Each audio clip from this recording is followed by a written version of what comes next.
બોલો શ્રી કૃષ્ણ કનૈયા લાલ કી જય. દ્વારિકાધીશ કી જય.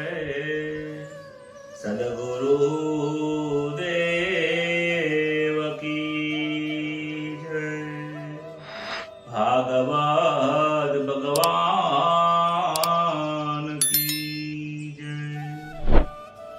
વક્રતુંડ મહાકાય સૂર્યકોટિ સમાપ્રભં નિર્વિઘ્नं કુરુ મે દેવ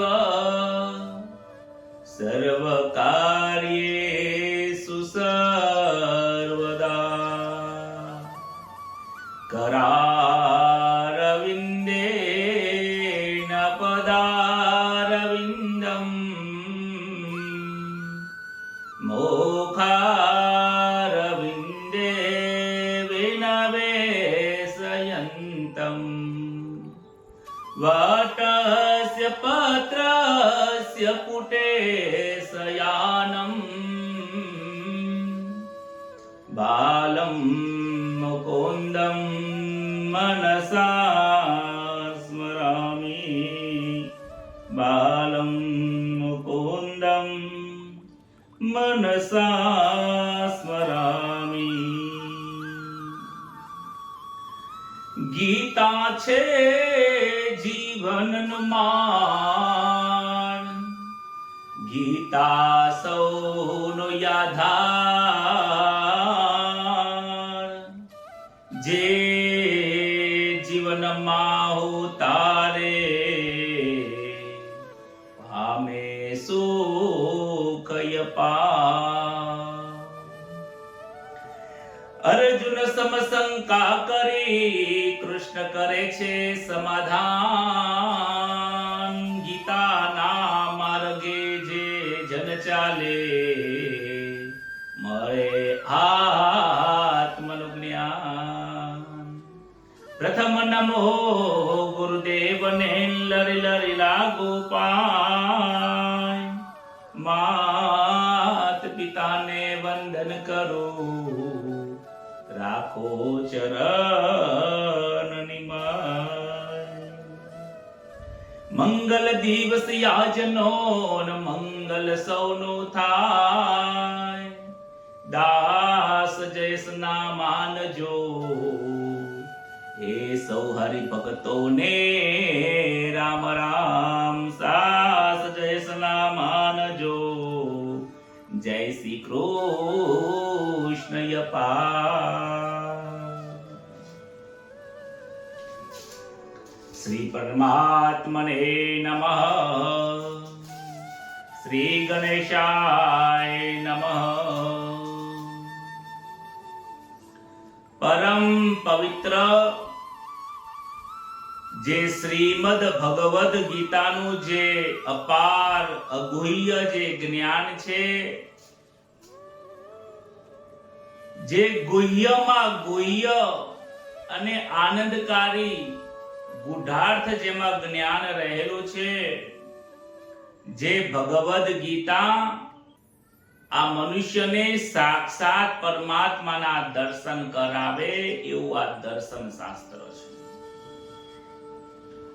ભગવાનનું નામ, ભગવાન શ્રી કૃષ્ણનું નામ એ મનને હરનારું નામ છે. પરમાત્માની પ્રાપ્તિ કરવી હોય, જેને ઈશ્વરના દર્શન કરવા હોય, ઈશ્વર કેવા છે અને કેવી રીતે એને પ્રાપ્ત કરી શકાય છે એનું જેને જ્ઞાન જોઈતું હોય એને શ્રીમદ ભગવદ ગીતાનો અભ્યાસ કરવો જોઈએ. જ્યાં જ્યાં કૃષ્ણ છે, જ્યાં જ્યાં અર્જુન છે, ત્યાં પરમાત્માના દર્શન શક્ય જ છે. યત્ર યોગેશ્વર કૃષ્ણો યત્ર પાર્થો ધનુર્ધર. હવે આ શ્લોક વિચારીને લોકો શ્લોક લખીને ઘરમાં ભગવાન શ્રી કૃષ્ણનું ચિત્ર બનાવીને ત્યાં મૂકી દે છે. પરંતુ એ ચિત્ર લટકાવવાથી આપણને શું ફાયદો છે? એ મંત્ર લખેલાથી આપણને શું ફાયદો છે? ફાયદો કોઈ જ નથી, પરંતુ એ યત્ર યોગેશ્વર કૃષ્ણ, બસ એ જે પહેલી કરી છે એમાંથી જ બધું પ્રાપ્ત થઈ જાય છે. જ્યાં શ્રી કૃષ્ણ રૂપી જે સદગુરુ છે અને કૃષ્ણ રૂપી જીવાત્મા જે શંકા કરે છે, જે મોહમાં ફસાયેલો છે, જેને આ જગતની અંદર સંબંધોને વધારે માન આપે છે, જે મુમુક્ષુ છે, જેને ખરેખર ઈશ્વરની પ્રાપ્તિ કરવી છે, એવો જે જીવાત્મા સદગુરુની પાસે જાય છે તો એને દર્શન થાય છે. જ્યાં સુધી આ જીવાત્મા ઈશ્વરની પાસે જશે નહીં, સદગુરુના શરણે જશે નહીં, ત્યાં સુધી એના દર્શન થવાના નથી. આ જીવ આ દેહરૂપી કુરુક્ષેત્રમાં, આ દેહરૂપી ધર્મક્ષેત્રની અંદર આવ્યા પછી માયાની આવરણમાં એ એટલો બધો ફસાઈ જાય છે કે એના સ્વ સ્વરૂપને ભૂલી જાય છે. અર્જુનને આજે જેના માટે એ યુદ્ધ કરવા માટે, મહાભારતનું યુદ્ધ કરવા જ્યાં એ તૈયાર થયો હતો, શસ્ત્ર હાથમાં લીધા હતા અને ધર્મ માટે યુદ્ધ કરવા માટે નીકળ્યો હતો, અને એ બંને સેનાની વચ્ચે જ્યારે રથ ઉભો રહ્યો છે અને ભગવાન શ્રી કૃષ્ણ કહે છે, પશ્યતામ કુરુ વંશ, તારા કુરુના વંશના જે લોકો છે એને તું જો. એ કુરુના વંશો પોતાના ભાઈઓને બધાને જોઈને એના મનની અંદર મોહ ઉત્પન્ન થાય છે. મનમાં વિચાર આવે છે કે આ બધા લોકોને હું કેવી રીતે મારું? આ મારા પોતાના જ લોકો છે. ભાઈઓને મારીને આ બધા લોકોનું મને કોઈ હિત પ્રાપ્ત થવાનું નથી, મને કોઈ લાભ થવાનો નથી. ગાંડીવ અને ધનુષ એનું સરકી રહ્યું છે. સમસ્યા જ્યારે સામે જોઈને ત્યારે આ દેહ દુર્બળ પડે છે, જે આપણે ગઈકાલે જોયું હતું. આજે સમસ્યાઓ સામે ઊભી છે અર્જુનની સામે. કઈ સમસ્યા છે કે પોતાના જ લોકો સામે ઊભા છે. જ્યારે પોતાના જ લોકો સામે આવીને ઊભા હોય ને ત્યારે શરીર દુર્બળ બની જતું હોય છે, મન શિથિલ થઈ જાય છે, મન નિર્ણય શક્તિ લઈ શકતો નથી, અને જો નિર્ણય લે તો એ ખોટો નિર્ણય લે છે. જેમ અર્જુને ખોટો નિર્ણય લીધો કે હવે હું યુદ્ધ નહીં કરું. કહે છે કે હે કૃષ્ણ, મારો ગાંડીવ, મારું ધનુષ્ય હાથમાંથી સરકી રહ્યું છે, મન મારું ભ્રમિત થઈ રહ્યું છે, મારા શરીરમાં રોવાટે રોવાટા ઉભા થઈ રહ્યા છે, શરીરમાં કંપાયમાન કંપી રહ્યું છે, મને કોઈ સારા સુકનો દેખાતા નથી. ખૂબ વિલાપ કરે છે, દુખી થઈ જાય છે, અને એના મનની અંદર અનેક વિચારો આવે છે કે આ બધા લોકોનું યુદ્ધમાં આ બધાનું મૃત્યુ થશે તો ભવિષ્ય કેવું થશે, ભવિષ્ય કેવું થશે, ભવિષ્યનો નિર્ણય એ વિચાર કરે છે, જેનાથી એનામાં દુર્બળતા આવી જાય છે, કાયરતા આવી જાય છે. મન જ્યારે ખૂબ પરિણામનો વિચાર કરે ત્યારે મન એ દુર્બળ બની જાય છે. કોઈ ડિસિઝન, કોઈ નિર્ણય શક્તિ લેવાની તાકાત રહેતી નથી. ગઈ વખતે આપણે જોયું હતું કે 33મા શ્લોકની અંદર આસક્તિ એટલે કે અટેચમેન્ટ થવાના કારણે અર્જુન યુદ્ધથી પાછા ભાગી જાય છે. એમને યુદ્ધ કરવાની ઈચ્છા થતી નથી. કહે છે કે રાજ્યના ભોગ અને જીવનનો, જેના માટે અમારે રાજ્ય જોઈએ છે, પોતાના ઘરના પરિવારના લોકો માટે, ભાઈઓ માટે રાજ્યની જરૂર હોય, મારા ગુરુઓ માટે, પિતા માટે, સંતાનો માટે, પૌત્ર માટે, દેશને સુખ શાંતિ આપવા માટે આ જેના માટે આ યુદ્ધ કરવા જઈએ છે, જ્યાં એ જ લોકો નહીં હોય તો પછી એ સુખ પ્રાપ્ત કરવાનો શું અર્થ રહે છે? આસક્તિ જ્યારે મજબૂત બને છે ત્યારે એ વ્યક્તિ મોહની અંદર ડૂબી જાય છે. આવો હવે આપણે 34મા શ્લોકથી શરૂઆત કરીએ છીએ. આચાર્યઃ પિતરઃ પુત્રાસ તથૈવ ચ પિતામહઃ માતુલા સ્વસુરા પૌત્રા સ્યાલઃ સંબંધિનસ્તથા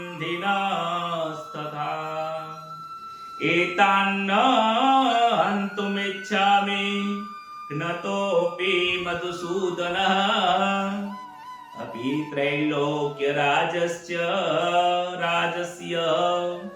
હેતો કિમનો મહી કૃતે. આચાર્ય, પિતા, પૌત્ર, મામા, સારા, સસરા, સૌ લોકો અહીંયા જેટલા પણ સંબંધીઓ છે એ બધા જ લોકો ઉપર બધા લોકો મારા ઉપર પ્રહાર કરે તો પણ હું તેમને મારવા માંગતો નથી. આ બધા જ લોકો ભલે મને મારી નાખે પરંતુ હું એમને મારવા માંગતો નથી, કારણ કે એ મારા પોતાના છે, મારા સંબંધીઓ છે. હે મધુસૂદન, મને જો ત્રિલોકનું રાજ્ય મળતું હોય તો પણ હું એમને મારવા માંગતો નથી. એમને મારીને જો ત્રિલોકનું રાજ્ય મળતું હોય ને તો પણ હું એમને મૃત્યુ આપવા માંગતો નથી, એમની સાથે યુદ્ધ કરવા માંગતો નથી. તો પછી પૃથ્વીના માટે તો હું શા માટે એમની સાથે યુદ્ધ કરું? મને જે આ યુદ્ધ કર્યા પછી પ્રાપ્ત થવાનું છે તો એ પૃથ્વીનું રાજ્ય પ્રાપ્ત થવાનું છે. ત્રિલોકનું રાજ્ય મળે તો પણ હું યુદ્ધ કરવા માંગતો નથી. આવું આ 34માં અને 35ના શ્લોકની અંદર કહે છે. અર્જુન કહે છે કે જેમના માટે રાજ્યનું સુખ જોઈએ એ સામે ઊભા છે. આ અર્જુનને મોહ થાય છે, પારિવારિક મોહ થાય છે, સ્નેહમાં બંધાયેલો છે, આસક્તિમાં બંધાયો છે. જ્યારે મોહ જીવને આવી રીતે બાંધી નાખે છે. એવી રીતે આ જીવાત્મા કોઈ પૈસાની અંદર મોહાઈ જાય છે. ઘણા લોકો પૈસાથી બંધાઈ જાય છે. ખૂબ રૂપિયા ભેગા કરવા, પૈસા ભેગા કરવા, અરે લાખો સંપત્તિ, હજારો રૂપિયા કમાના હોય, લાખો એફડીઓ પડી હોય, કેટલી તો પ્રોપર્ટી પડી હોય, છતાં પણ હજી ધંધો કરવો છે, હજી કમાવું છે. ઉંમર તો 45, 50, 55, 60 પહોંચી ગઈ હોય, છતાં પણ મનની અંદર હજી હું શું કરું, કયો ધંધો કરું, કઈ નોકરી કરું. પૈસાની અંદર મન મોહાઈ જાય છે. આ શ્લોકમાંથી આપણને આ વસ્તુ પ્રાપ્ત થાય છે. જેના માટે મહેનત કરીએ છીએ ક્યારેક તે જ દુખી પણ કરતા હોય છે. ઘણા આપણે જોઈએ છીએ કે બાળકો માટે ઘણું બધું ભેગું કર્યું હોય ને તો એ જ ભેગું કરેલા જે લોકો માટે વાપરવા માટે આપણે ભેગું કર્યું છે, જે બાળકો માટે ભેગું કર્યું છે, સમય આવે ત્યારે એ જ બાળકો એ મા બાપની સામે પાડે છે અને મા બાપને વૃદ્ધાશ્રમમાં જવું પડે છે. એવી જ હાલત છે અહીંયા. આ જીવાત્મા મોહની અંદર બંધન થાય છે અને બંધનમાં તમને સૌને ખબર છે કે બંધનમાં દુઃખ સિવાય બીજી કોઈ વસ્તુ પ્રાપ્ત થતી નથી. મધુસૂદન અહીંયા આ શ્લોકમાં શબ્દ વાપર્યો છે કારણ કે આપ રાક્ષસોને મારવા વાળા છો, માટે મધુસૂદન શબ્દનો અહીંયા સંબોધન કરે છે. આચાર્ય એટલે કે દ્રોણાચાર્ય અને પિતામહ આચાર્ય દ્રોણાચાર્ય છે એ અમારા માટે પૂજનીય છે. હે મધુસૂદન, હું એમને કેવી રીતે માનું? પિતર, જેમના સંબંધથી આ શરીર અમારું દેહ પ્રાપ્ત થયો છે. પિતામહ અને અમારા પિતાના સમાન અહીંયા લોકો ઉભા છે. તો એ પિતાના જે સમાન લોકો છે એ પૂજનીય છે. એમના ઉપર હું શસ્ત્ર કેવી રીતે ચલાવું? હે મધુસૂદન, પિતામહ છે મારા પિતાના પણ પિતા છે. અમે એમના હાથ નીચેથી જ ઉછર્યા છીએ, તો હું હે પિતામહ ઉપર હું કેવી રીતે બાણ ચલાવું? માતુલા, અમારા માતાઓના ભાઈ છે, જે અમારા સંબંધી છે, એમની સાથે હું કેવી રીતે યુદ્ધ કરું? હે મધુસૂદન, અહીંયા અમારા પુત્રો પણ છે, પુત્રના પુત્રો પણ છે. જેના ઉપર અમારે સ્નેહ રાખવાનો હોય, પ્રેમ રાખવાનો હોય, એ લોકો જ અમારી સામે અહીંયા ઊભા છે. એમના સિવાય પણ અમારા સારા પણ અહીંયા ઊભા છે. પત્નીના ભાઈ પણ છે, એમને હું કેવી રીતે ધનુષ ઉપાડું એમની ઉપર? હે મધુસૂદન, આ બધા જ સંબંધીઓ મારી સામે હોય. સંબંધની અંદર આ પ્રાયોરિટી વધારે આપે છે. એમનું જે કર્તવ્ય છે એ ભૂલી જાય છે. કર્તવ્ય વિશે સાંખ્ય યુગમાં આવશે.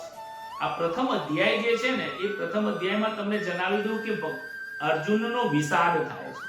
પ્રથમ અધ્યાયમાં કોઈ જ્ઞાન નથી, કોઈ તત્વ જ્ઞાન, કર્મયોગ, જ્ઞાન યોગ, ભક્તિ યોગ તમને પ્રથમમાં નહીં દેખાય. પ્રથમ અધ્યાયની અંદર તમને એવું જ દેખાશે કે અર્જુન જે કરી રહ્યો છે એ સારું કરી રહ્યો છે. પોતાના મામાને થોડું મરાય, સામે પિતામહ અને ગુરુ બેઠા હોય, તમે વિચારો ગુરુને મરાય? ગુરુ ઉપર શસ્ત્ર ઉઠાવાય? અર્જુન ખોટું થોડું બોલી રહ્યો છે. આ જગ્યા ઉપર આપણે પણ અર્જુન જેવા જ છીએ. અર્જુનની વાત આપણને સત્ય લાગે છે, અને જે અજ્ઞાની લોકો છે ને એમને તો લાગશે જ, પણ જ્યારે તમે બીજા અધ્યાયમાં પહોંચશો, સાંખ્ય યોગ અને કર્મ યોગની વાત આવશે, ત્યારે અર્જુનને જ્યારે આ વાત સત્ય લાગશે ત્યારે આપણને પણ એ વાત સત્ય લાગવાની છે. બોલો રાધે રાધે. કારણ કે આપણી પાસે હજુ અજ્ઞાન છે. ભગવદ ગીતાને આપણે બહુ સારી રીતે સમજી શક્યા નથી. લોકો વાતો કરે છે ભગવાન શ્રી કૃષ્ણ ચાહતા હોત તો મહાભારતનું યુદ્ધ રોકી શકતા હતા. ઘણા પ્રશ્નો ઉભા કરે છે. ઘણા લોકો કૃષ્ણ ઉપર અનેક પ્રકારની શંકા કુશંકાઓ કરે છે. આગળ આવશે અને દરેકના પ્રશ્નનો જવાબ આ ભગવદ ગીતામાં આપેલો છે. આ સંસારનો એવો કોઈ પ્રશ્ન ઉદ્ભવ થયો હોય કે થાય કે ભવિષ્યમાં જે થશે એ બધાનો જો કોઈ જવાબ આ ભગવદ ગીતાની અંદર આપેલો છે. આ એક એવું સમાધાન શાસ્ત્ર ભગવાન શ્રી કૃષ્ણના મુખમાંથી નીકળેલું છે કે જેમાં દરેક સમસ્યા, દરેક પરેશાની, દરેક જીવાજન, કોઈ જીવનો પ્રશ્ન હોય, આત્માનો હોય, મનનો હોય, કુટુંબનો હોય, ધન હોય, સામાજિક હોય, સંસારનો હોય, નોકરી ધંધાના હોય, દરેક સમસ્યાઓનું સમાધાન આ ભગવદ ગીતામાં ભગવાન શ્રી કૃષ્ણએ આપી દીધું છે. પણ મંથન કરતા આવડવું જોઈએ. અહીંયા અર્જુનની વાત આપણને પણ સત્ય લાગે છે. લાગે છે ને કે મામા ઉપર કેવી રીતે, પિતા ઉપર ને ગુરુ પર કેવી રીતે. અગાઉના શ્લોકમાં અર્જુન સ્વજનને ન મારવા માટે બે કારણો બતાવે છે અને એના પરિણામ પણ દેખાય છે. કહે છે કે લાગણીઓમાં નિર્ણયને રોકે છે. જે યુદ્ધ કરવા માટે આવ્યો છે, જે નિર્ણય લઈને આવ્યો છે, પરંતુ આ લાગણીના કારણે પોતાનો નિર્ણય બદલી નાખે છે. તમે પણ અનુભવ થયો છે સમાજમાં, ઘરમાં, કુટુંબમાં, જ્યારે તમે કોઈની સાથે લાગણીઓથી બંધાઈ ગયા હો ને, તો તમે સામે એને જવાબ નથી આપી શકતા, પ્રત્યુત્તર નથી આપી શકતા. મન ધર્મને, લાગણીઓ અને મન ધર્મથી દૂર લઈ જાય છે. ક્યારેક ક્યારેક આવું પણ બનતું છે. અર્જુનને પોતાના ધર્મથી આ લાગણીઓ સમાજ એને દૂર કરી રહ્યો છે. સંબંધ એને પોતાના કર્તવ્ય કર્મથી એને દૂર કરી રહ્યો છે. એવું આપણને આ 34 ને 35 શ્લોકમાંથી પ્રાપ્ત થાય છે.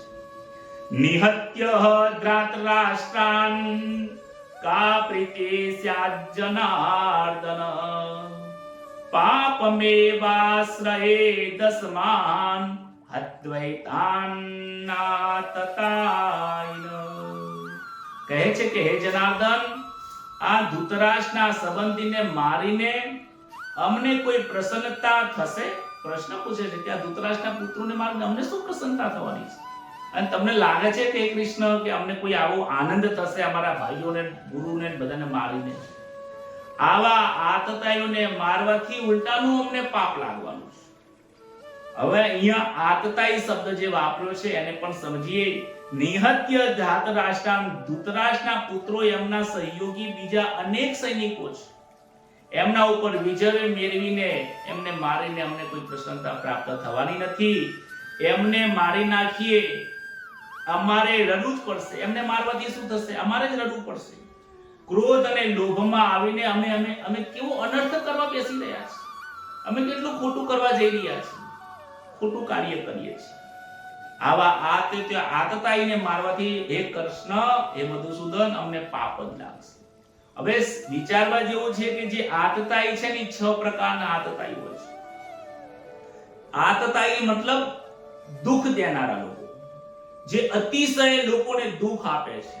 એમાંથી 6 પ્રકારના આતતાઈ કીધા છે ને સમજીએ તો પહેલો એક આતતાઈ છે ઝેર આપવાવાળો.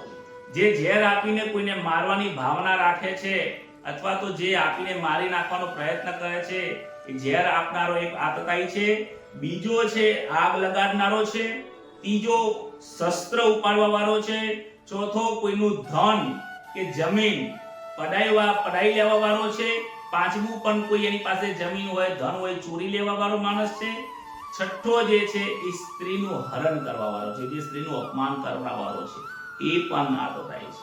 આ દુર્યોધનની અંદર બધા જ 6 લક્ષણો હતા.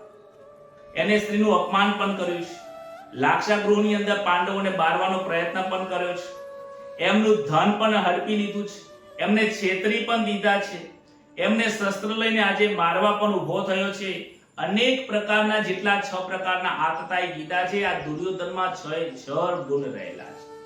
અને અર્જુનને લાગે છે કે આવા આતતાઈને મારવાથી અમને પાપ લાગશે, આવા મરાય નહીં. પરંતુ શાસ્ત્રમાં કહ્યું છે હિંસા કરવી એ ધર્મ નથી, અહિંસા પરમો ધર્મ.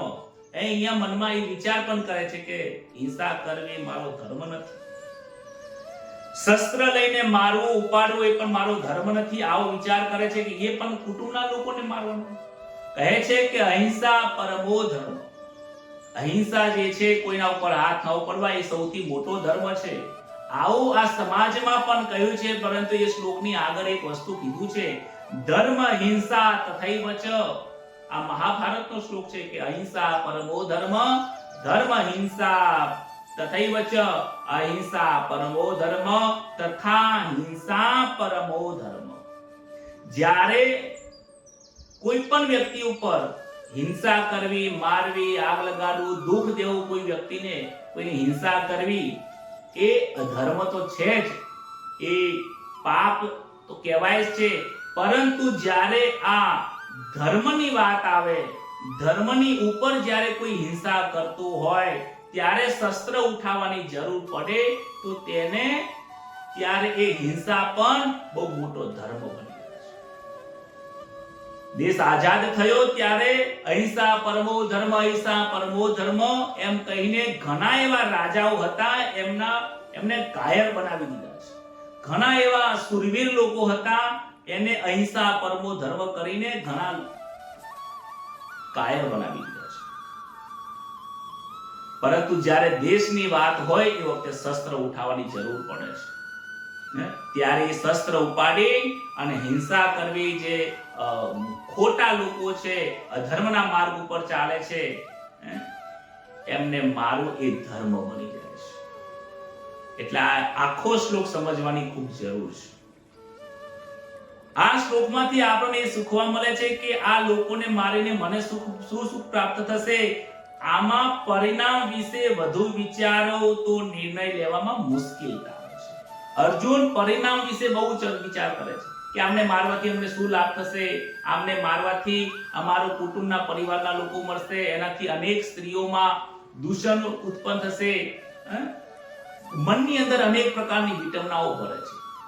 હજી કોઈ વસ્તુની શરૂઆત થઈ નથી અને અતિશય પરિણામનો તમે વિચાર કરવા જાઓ તો તમને નિર્ણય લેવામાં ઘણી વખત તકલીફ પડે છે. ઓવર થિંકિંગ મનને દુર્બળ બનાવી નાખે છે.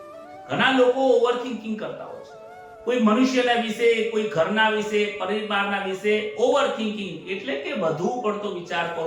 આ વ્યક્તિ મારી સાથે આવું કર્યું, મેં આ લોકોને ઘણું આપ્યું છે છતાં પણ એમને મારી કોઈ કદર નથી. આ વર્ડ ઘેર વપરાય છે.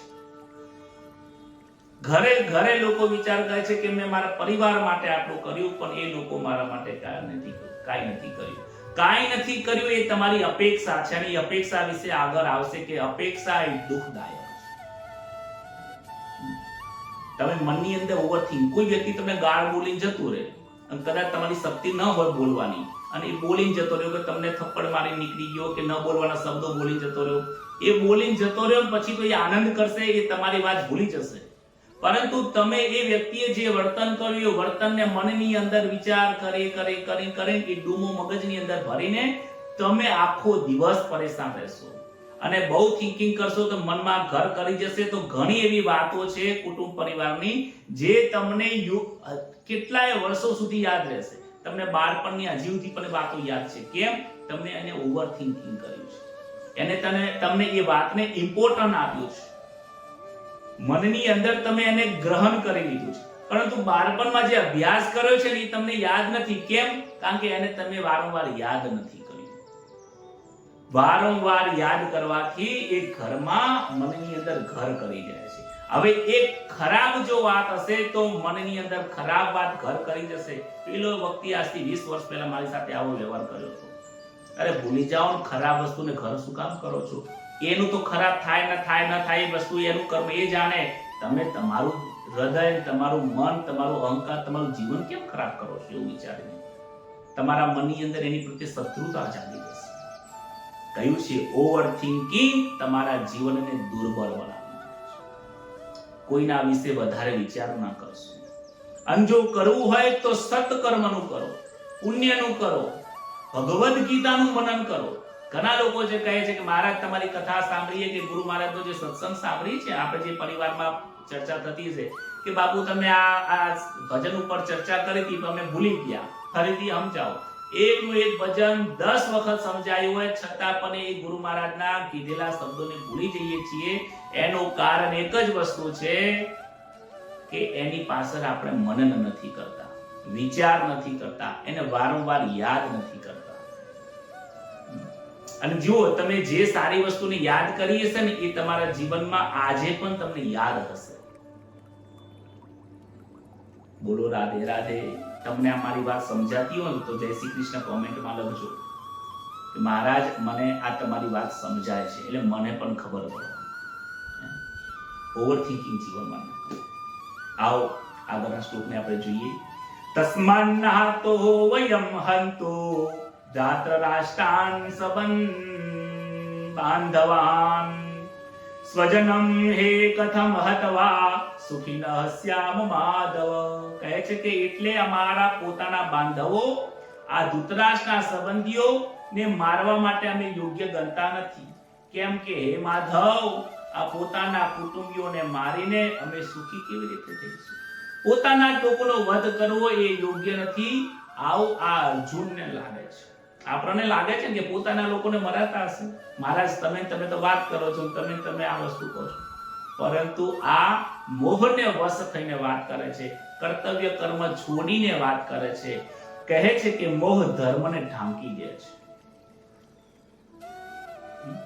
અર્જુનને મોહ થયો છે એટલે એનો જે ક્ષત્રિય ધર્મ છે એ ઢંકાઈ જાય છે. ક્ષત્રિય ધર્મ લડવાનો છે, દેશની રક્ષા કરવાનો છે. ભાઈ સામે પિતા હોય કે દાદા હોય, કાકા હોય, ગમે તે થઈ ગયું. પહેલાથી પોતાનો ધર્મ નતો છોડ્યો.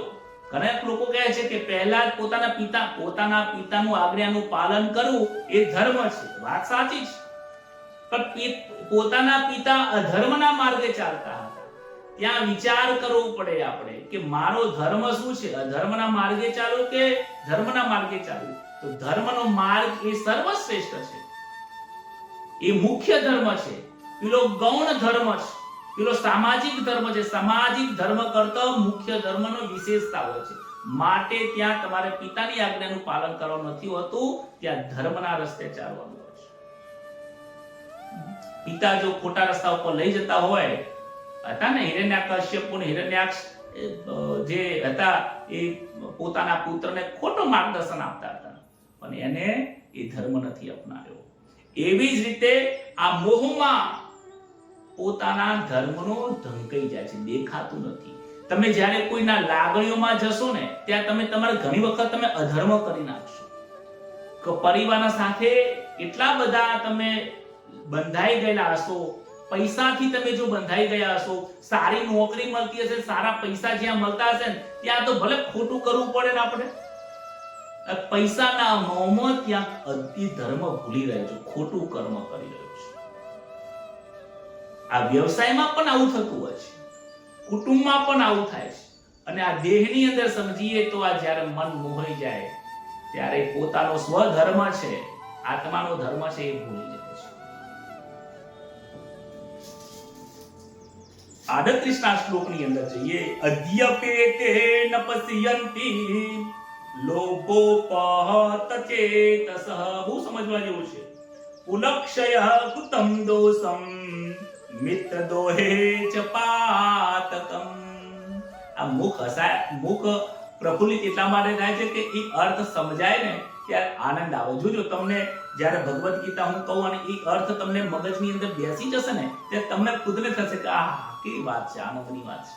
આવે છે તમને આનંદ. કથમ ન જ્ઞેયમસ્યાભી પાપા દસ્માભિવન્વર્તિતુમ કુલક્ષય કૃતમ દોષમ પ્રપશ્યદ્ભી જનાર્દન. હે જનાર્દન, જો કે લોભને લીધે શું વિચાર કરે છે કે હે જનાર્દન, લોભને લીધે જેમનો વિવેક વિચાર લુપ્ત થઈ ગયો છે. કોને લોભ થયો છે? કે એવા દુર્યોધનને. હવે જોજો અહીંયા આ કડી સમજજો એટલે અર્જુનની ભૂલ શું છે ને તમને સમજાશે. અર્જુન ક્યાં ભૂલ કરી રહ્યો છે ને એ અહીંયા સમજાશે, અને આપણે ક્યાં ભૂલ કરી રહ્યા છે ને એ પણ સમજાશે. જે લોભને લીધે જેમનો વિવેક વિચાર લુપ્ત થઈ ગયો.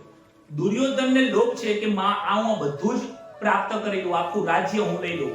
આ એ રાજ્યનો એને જે પૈસાનો, રાજ્યનો, દેશનો લોભ છે, એના કારણે એનો વિવેક બુદ્ધિ તૂટી ગઈ છે. એ દુર્યોધન વગેરેનો કુળનો નાશ થવાથી, એનો નાશ થવાથી થનાર દોષોને, હવે એમની બુદ્ધિ તો ભ્રષ્ટ થઈ ગઈ છે. યુદ્ધ કરવા આવી રહ્યા છે, એમને ખબર નથી પડતી કે આ યુદ્ધ કરવાથી શું થવાનું છે. આ યુદ્ધ કરવાથી શું ભવિષ્યમાં થવાનું છે એ દુર્યોધન નથી જાણતો, આવું અર્જુન સમજી ગયો છે. થનાર દોષોને અને મિત્રોની સાથે દ્વેષ કરવાથી, આ ભાઈઓ સાથે, અમારી સાથે, બીજા અનેક લોકોની સાથે આ જે દ્વેષ ભાવના રાખે છે, અને દ્વેષ કરવાથી પાપનું જે ફળ છે, પાપ એ જોતો નથી. તો પણ હે જનાર્દન, કુળના નાશથી થનાર દોષને બરાબર સમજનારા અમે પાપથી બચવાનો વિચાર કેમ ના કરીએ? આ જલ્દીથી સમજાયું નથી, પરંતુ તમને સરળ ભાષામાં સમજાવું કે દુર્યોધન તો અજ્ઞાની છે. આવું અર્જુન સમજી રહ્યો છે કે દુર્યોધન અજ્ઞાની છે, એ પાપ કરવા જઈ રહ્યો છે, એ લોભી છે. એ લોભની અંદર દેશ બધું પચાવવા માટે ભાઈઓની સાથે યુદ્ધ કરવા માટે અમારી સામે આવ્યો છે. હવે આ યુદ્ધ કરવાથી ભવિષ્યમાં કેવા પરિણામ આવવાના છે, પરિણામની ચિંતા એને ખબર નથી, એ જાણતો નથી. પરંતુ અમે જાણીએ છીએ તો અમારે તો કમસે કમ આનાથી દૂર થવું જોઈએ ને. આવો એ વિચાર કરે છે, આવું અર્જુન વિચારે છે. તો આ વિચારની અંદર ખૂબ એક મંથન રહેલું છે. શું રહેલું છે કે તેઓ લોભથી અંત થયેલા છે. શું વિચારે અર્જુન કે એ લોભ, દેશ પ્રાપ્તિ માટેનો જે જમીન જાયદાદ એ પ્રાપ્ત કરવા માટે એ લોભથી આંધળા થઈ ગયા છે. પણ અમે તો સમજદાર છીએ, આવો અર્થ થાય છે. અમે આ પાપ કરવામાં કેમ ના બચીએ? અંદરથી સાચું ખોટું એ નથી જાણતા, પરિણામનો વિચાર એ નથી જાણતા, પરંતુ અમે તો જાણીએ છીએ. જાણતા જીવ જાણતો હોવા છતાં પણ ખોટું કરે છે. અહીંયા થોડો અહંકાર એમનામાં આવી જાય છે. અહંકારની અંદર આ શબ્દ બોલાયો છે કે અમે તો જ્ઞાની છીએ, અમે તો સમજદાર છીએ. આ ખૂબ ગહન વસ્તુ છે. અંતઃકરણમાં લોભ છવાઈ જવાના કારણે દુર્યોધનને રાજ્ય દેખાય છે. અમને એ રાજ્ય જોઈતું નથી. એને ખબર નથી કે દુર્યોધન આ યુદ્ધ કરીને કેટલું મોટું ભયંકર પાપ કરે છે. શત્રુતા વધી જાય છે. જ્યાં લડાઈ થાય છે, જ્યાં સંપત્તિ અને શક્તિ અને શક્તિનો નાશ પામે છે, એ દુર્યોધન જાણતો નથી. પછી ઉદાહરણ આપે છે કે જેમ દ્રુપદ અને દ્રોણ, દ્રુપદ રાજા અને દ્રોણ બહુ ગાઢ મિત્રતા હતી અને બાળપણમાં મિત્રતા હતી, પરંતુ દ્રુપદ રાજાને એક રાજ્ય મળવાથી એ પોતાનો જે મિત્ર દ્રોણાચાર્ય છે એની સાથે શત્રુતા કરે છે અને પોતાનાથી એને દૂર કરી દે છે.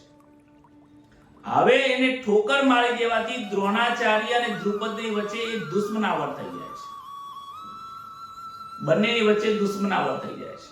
એટલે દ્રોણાચાર્ય અર્જુનનો સાથ લઈને દ્રુપદ રાજાને હરાવી દે છે અને એનું અડધું રાજ્ય દ્રોણાચાર્ય લઈ લે છે. હવે આ બંને આ રીતે શત્રુ બની જવાના કારણે દ્રુપદ રાજાએ દ્રોણાચાર્યને હરાવવા માટે એક યજ્ઞ કરે છે. એ યજ્ઞની અંદર બે સંતાનોના જન્મ થાય છે કે જ્યાં ધૃષ્ટદ્યુમ્ન અને દ્રૌપદીનો જન્મ થાય છે. અને એ ધૃષ્ટદ્યુમ્ન પાંડવોનો સેનાપતિ બનીને આજે સામે યુદ્ધ કરવા આવ્યો છે અને એ દ્રૌપદીની સાથે પાંડવોના મતલબ આ અર્જુનના લગ્ન થાય છે. વિચાર કરો કે એક રાજ્ય માટે બે મિત્રની વચ્ચે કેટલો મોટો સંગ્રામ થઈ રહ્યો છે, આ ભાઈઓ વચ્ચે થઈ રહ્યો છે. કહે છે કે પહેલા વસ્તુઓનો અભાવ હતો એટલે દુઃખ નહોતું, પણ જ્યારે એ વસ્તુ પ્રાપ્ત થાય છે ત્યારે દુઃખ, એના વિયોગમાં દુઃખ થાય છે. જ્યારે કોઈ તમારી પાસે જો કોઈ સાધન સંપત્તિ નહીં હોય, જેટલી વસ્તુ હશે ને એમાં તમને સંતોષ હશે. ગરીબ માણસ હશે, કોઈ જેની પાસે રહેવા માટે એક નાનું ઝૂંપડું છે, તો એ લોકો એટલામાં એ સુખી રહે છે. એમની પાસે એવી અપેક્ષાઓ નથી હોતી, એવો એ સુખનો અનુભવ નથી કરી શકતા કે અમારી પાસે મોટા બંગલાઓ હોય. પણ જ્યારે એમની પાસે બંગલો આવી જાય અને બંગલો આવ્યા પછી જ્યારે ઝૂંપડપટ્ટીમાં જાય ત્યારે એમને દુઃખ થાય છે, કારણ કે એમને એ સુખનો અનુભવ કર્યો છે. સુખનો અનુભવ કર્યા પછી દુઃખમાં જવું એ બહુ જ દુઃખદાયી બને છે. પરંતુ કહે છે કે અમારે એવું સુખ જોઈતું નથી. આ શ્લોકની અંદર બહુ મહત્વની વસ્તુ છે કે જ્ઞાન હોવા છતાં મન ખોટું કામ કરે છે. જીવ જાણતા હોવા છતાં પણ ખોટું કાર્ય કરે છે, જાણી રહ્યો છે. અર્જુનની દ્રષ્ટિએ દુર્યોધન વગેરેના અંદર એ લોભ દેખાય છે. અર્જુનને આજે લોભ દેખાય છે. કૌટુંબિક સ્નેહની અંદર પોતે મોહની અંદર બંધાઈ ગયો છે. એ પોતાનો મોહ એને દેખાતો નથી, પોતે મોહમાં છે એ દેખાતો નથી, પરંતુ દુર્યોધન લોભની અંદર યુદ્ધ કરવા આવ્યો છે એ દેખાય છે. કહેવાય છે કે મનુષ્યની દ્રષ્ટિ બીજાના તરફ જરૂર વધારે લાગે છે, પરંતુ એ દ્રષ્ટિ જો પોતાની અંદર રાખે તો પોતાના એ દોષ જોઈ શકે છે અને પોતાને સુધારી શકે છે. જો જીવાત્માએ પોતાને સુધારવો હોય તો દ્રષ્ટિ પોતાની અંદર કરો. પરંતુ આજનો જીવાત્મા, આજનો મનુષ્ય, આજનો સમાજ, આજનું તમે જે પણ કઈ વિચારો એ બધા બીજાના ઉપર દ્રષ્ટિ કરે છે. જુઓ આ વ્યક્તિએ કેવા કપડાં પહેરે છે, આ જુઓ આ લોકો કેવું કામ કરે છે, જુઓ આ ઘરના લોકોએ આપણી સાથે કેવો વ્યવહાર કર્યો છે. એટલે પણ તમે બીજાનો વ્યવહાર એમને જે કર્યો એ કર્યો, તમારે કેવો વ્યવહાર કરો છે તમે તમારી સાથે નિર્ણય લો. બીજાના દોષો જોવામાં રોષ ભરાયેલો છે. તમે જ્યારે કોકના દોષ જોઈને એને જવાબ આપશો ને એમાં ઝઘડાઓ થશે. અમારા સદગુરુ મહારાજની એક ભજન બી કરી છે, પરાયા દોષ જોશો નહીં, દોષ જોવામાં વધે રોષ. પરાયા દોષ જોશો તો રોષ વધી જશે. દોષોમાં કોકનો એક દોષ જોવામાં તમારા હજારો દોષો પેસી જાય છે. કોકની ભૂલ જોવામાં પોતાની હજારો ભૂલ એમાં પેસી જાય છે. એટલે બહુ જ વિચાર કરજો કોકના દોષ જોવામાં. અર્જુનને એક સામાન્ય એક અમે સારા છીએ, અમે જાણવા વાળા છીએ, આવો એને સૂક્ષ્મ એક અભિમાન થાય છે. કુલક્ષયે 40 માં આપણે શ્લોક જોઈએ છીએ. કુલક્ષયે પ્રનશ્યન્તિ કુલ ધર્મઃ સનાતનઃ ધર્મે નષ્ટે કુલં કૃત્સ્ન મધર્મો ભીવત્યુત. બહુ સરસ મજાની અહીંયા વાત કરી છે.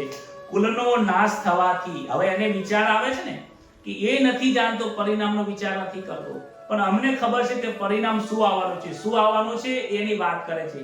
કુલનો નાશ થવાથી સદાથી ચાલતા આવનારા કુલના ધર્મનો નાશ પામી જાય છે. જે પરંપરાગતથી જે કુલના નીતિ નિયમો આવ્યા છે, આ યુદ્ધ થવાથી નીતિ નિયમો નાશ પામી જશે, ધર્મનો નાશ થઈ જશે. ધર્મનો નાશ થવાથી આખા ધર્મ અધર્મ થઈ જશે. આખો કુળને અધર્મને બનાવી નાખે છે. આની અંદર એ પરિણામનો વિચાર કરે છે. કુલનો નાશ એ ધર્મનો નાશ છે. અર્જુન એવું વિચારી રહ્યો છે કે અહીંયા અનેક લોકોનું મૃત્યુ થશે. જ્યારે કુળનો આરંભ થયો હોય ત્યારે તમે જુઓ, તમારા કુળનો જ્યારે આરંભ થયો છે ત્યાંથી અમુક પરંપરાઓ ચાલી આવી હશે. લગ્ન સંસ્કારની પરંપરા ચાલી આવી. જો તમારા સમાજમાં લગ્ન કરવાની પદ્ધતિ અલગ છે, અમારા સમાજમાં લગ્ન કરવાની અમુક પદ્ધતિ અલગ. આમ બધાના લગ્ન સેમ ટુ સેમ જ હોય છે, પરંતુ ક્યાંક અમુક એવા રિવાજો હોય છે, જે રૂઢિઓ હોય છે, જેને કુળથી ચાલી આવ્યું એને રૂઢિ કહેવાય, અને એ રૂઢિ પ્રમાણે ચાલવું જ જોઈએ. એમાં કોઈ બીજું કંઈ ચાલે નહીં. એમાં જે સંસ્કારો છે, આપણા જે નીતિ નિયમો છે, એ બધા વિખરાઈ જશે. કોઈને ખબર જ નહીં રહે. જ્યારે પુરુષો જ નહીં રહે આની અંદર અનેક લોકો મરી જશે તો કુળના નીતિ નિયમો નાશ પામે. અને જે કુળના નીતિ નિયમો રૂઢિઓ ચાલી આવી છે, જે સંસ્કારો ચાલી આવ્યા છે, એ જ નાશ પામી જશે તો આખો કુલનો ધર્મ એ અધર્મ બની જશે. કહે છે કુલની પવિત્ર મર્યાદાઓ આચરણનો જ્યારે નાશ પામે છે, ધર્મનું પાલન નહીં કરવું, ધર્મની વિરુદ્ધ કામ કરવું અને કરવા જેવા કાર્ય ન કરવા જેવાના કાર્યો થશે તો કુલ ધર્મ નાશ પામી જશે. જે આ લડવા માટે પુરુષો આવ્યા છે એ પુરુષો યુદ્ધમાં માર્યા જશે, પાછા એ અમારા પક્ષમાં હોય કે એમના પક્ષમાં હોય. આ યુદ્ધની અંદર અનેક રાજાઓની, અનેક નાના મોટા સૈનિકોની અહીંયા ખુવારી થવાની છે. અને જે રાજાઓ આયા છે, જે સૈનિકો આયા છે, એમના ઘરે કોઈના હમણાં નવા લગ્ન થયા હશે, કોઈના ઘરે લગ્ન થયા હશે તો કોઈ નાના બાળકો હશે, કોઈની પત્નીને હજી જન્મે બાળકનો જન્મ નહીં થયો, કોઈ ગર્ભ અવસ્થાની અંદર હશે, કોઈના ઘરમાં કુટુંબના પૂરેપૂરા દરેક આખું કુટુંબ અહીંયા લડવા આવ્યું હશે. આવો અહીંયા ખુવારી થશે, અનેક પુરુષો અહીંયા માર્યા જશે. અને આવા માર્યા ગયા પછી પાછળ ફક્ત ને ફક્ત કોણ રહેશે તો એમના બાળકો અને ઘરની સ્ત્રીઓ જ રહેશે. ઘરમાં કોઈ સમાજમાં કોઈ પુરુષો રહેશે નહીં. અને જો કોઈ પુરુષ નહીં રહે તો ધર્મને બતાવનાર, સંસ્કાર આપનાર કોણ રહેશે? બાળકોને સંસ્કાર કોણ આપશે? અહીંયા અનેક ધર્મના જે જાણનારા જે ગુરુઓ છે એ જ અહીંયા જો મૃત્યુ પામી જશે તો બાકી બચેલા લોકોને શિક્ષણ કોણ આપશે? એમને શિસ્ત કોણ બતાવશે? મર્યાદા, ધર્મનું પાલન કોણ કરાવશે? અને એ બધું જ તૂટી જશે તો આજે આખું કુટુંબનો જે ધર્મ છે, કુલ ધર્મ છે, એ અધર્મ ઉપર જતો રહેશે. આવું અહીંયા જે આ શ્લોક છે 40ના શ્લોકની અંદર કુલ ધર્મનો નાશ થશે એવો એ વિચાર કરી રહ્યો છે. પરંતુ આપણે પણ આમાંથી શું સમજવાનું છે? અર્જુને કહી દીધું કુલ ધર્મનો નાશ પામશે, પરંતુ આ પણ એક દેહ જે છે એની આ પણ એક ધર્મ છે, આ ધર્મ ક્ષેત્ર છે. આ ધર્મ ક્ષેત્રની અંદર રહેલા સદગુણો જેના જીવનમાંથી દૂર થઈ જાય તો એ પણ 84 લાખ યોનિમાં નરકમાં જાય છે. આવું આગળના શ્લોકની અંદર પણ આવવાનું છે. કહે છે કે અધર્માભિભવાત કૃષ્ણ પ્રદુષ્યન્તે કુલ સ્ત્રિય સ્ત્રીસુ દૃષ્ટા સુવાર્ણેય જાયતે વર્ણશંકર. હે કૃષ્ણ, અધર્મ ઘણો વધી જવાથી કુલની સ્ત્રીઓ દૂષિત થઈ જશે. અને વાર્ણેય, હે વાર્ણેય, સ્ત્રીઓ દૂષિત થવાથી શું થાય? જ્યારે સમાજમાં સ્ત્રીઓ દૂષિત થઈ જાય તો શું થાય? વર્ણશંકર પ્રજાઓ ઉત્પન્ન થાય છે. આવો એના મનની અંદર વિચાર આવે છે, ભવિષ્યનો વિચાર કરે છે કે સ્ત્રીઓ ખોટા માર્ગ ઉપર ચાલશે. ધર્મનું પાલન કરવાથી જ અંતઃકરણ શુદ્ધ થાય છે. જ્યારે સમાજની અંદર ધર્મનું પાલન કરવા વાળા વ્યક્તિઓ જ નહીં રહે, ધર્મને સંસ્કાર આપવા વાળા લોકો જ નહીં રહે તો અધર્મ વધી જશે અને આચરણ અશુદ્ધ થવા લાગશે. અશુદ્ધ આચરણ થઈ જવાથી શાસ્ત્રની મર્યાદાના વિરુદ્ધમાં એ સ્ત્રીઓ જવા લાગશે. વિપરીત બુદ્ધિના કારણે જે નવી પરણેલી સ્ત્રીઓ હોય પછી શું કરશે? પોતાના ધર્મને છોડીને, પોતાની જ્ઞાતિઓને છોડીને, પોતાનો સમાજ છોડીને એ લોકો બીજા સમાજની અંદર લગ્ન કરશે. અને બીજા કુળમાં, બીજા સમાજમાં લગ્ન કરવાથી જે સંતાન પ્રાપ્ત થશે એ સંતાન વર્ણશંકર પ્રજા થશે. અને વર્ણશંકર જ્યારે જો પ્રજા ઉત્પન્ન થશે તો આ ધર્મ નાશ પામી જશે. આવો એના મનની અંદર વિચાર આવે છે. અહીંયા વર્ણશંકર શબ્દ વાપર્યો છે એ સમજવા જેવું છે. કહે છે કે પરસ્પર વિરુદ્ધ ગુણોના મિશ્રણથી જે વસ્તુ બને એને વર્ણશંકર કહેવાય છે. જે અલગ અલગ બે ગુણ ધર્મોથી વસ્તુ બનેલી હોય અને એને તમે ભેગી સંક્રમિત કરો તો વર્ણશંકર બને. તમારો સમાજ અને બીજો કોઈ સમાજના કોઈ પરસ્પર લગ્ન થાય તો એ વર્ણશંકર થાય છે. હોય છે ને આપણે, અને આવું કહેવાથી કદાચ કોઈને દુઃખ લાગી શકે છે, પરંતુ તમે જો, તમે ખુદ કહો છો અને તમે માનો પણ છો, શંકર ગાયનું દૂધ પીવે છે લોકો એટલે કે એની અંદર કોઈ પુષ્ટતા હોતી નથી. શંકર ગાયનું દૂધ લોકો શું કરે છે? ડેરીમાં ભરાઈ દે છે. અને દેશી ગાયનું દૂધ હોય ને એ લોકો ઘરમાં રાખે છે. કેમ? ઘરમાં પીવા માટે આ શુદ્ધ છે, આ પવિત્ર છે. પવિત્ર શું? એ પોતાને ગુણકારી છે. શંકર ગાયનું દૂધ એ ગુણકારી નથી.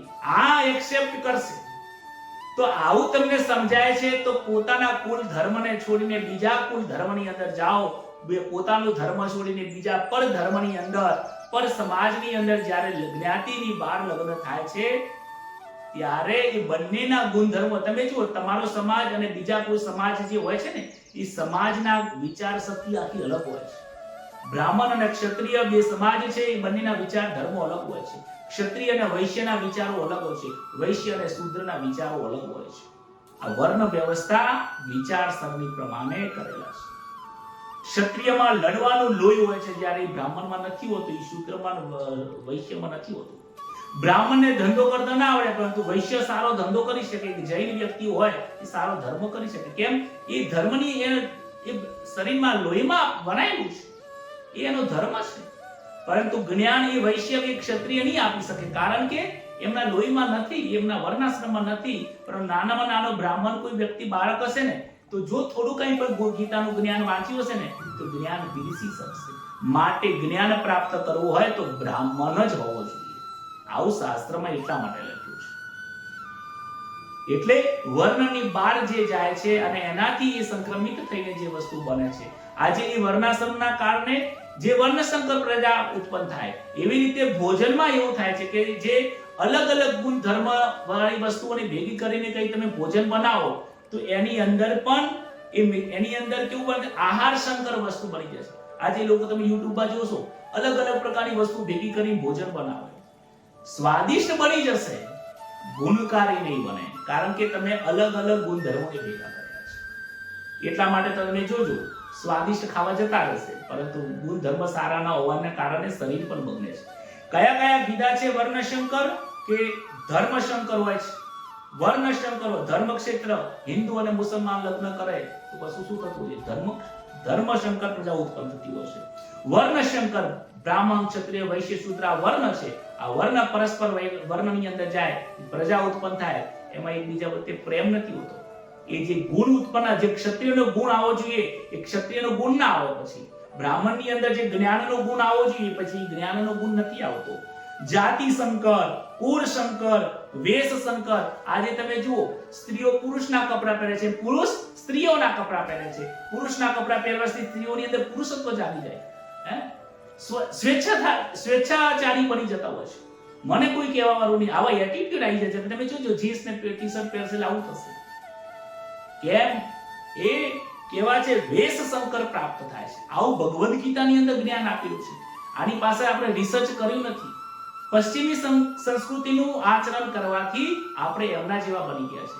અને ઘણા તમે વિડીયો જુઓ, રશિયાના લોકો, અમેરિકાના લોકો, હરે રામ રામ રામ હરે હરે, એ લોકો આપણા ધર્મને અપનાવી રહ્યા છે. સમજાય છે કે this is right way, this is wrong way. અરે એ અંગ્રેજ લોકોને સમજાય છે. આપણે હિન્દુસ્તાનમાં છીએ અને ધર્મના જ્ઞાનની અંદર આપણે આ બેઠા છીએ, અને છતાં પણ આપણે સમજવાની પ્રયત્ન નથી કરતા. આમાં આપણી જ ભૂલ છે.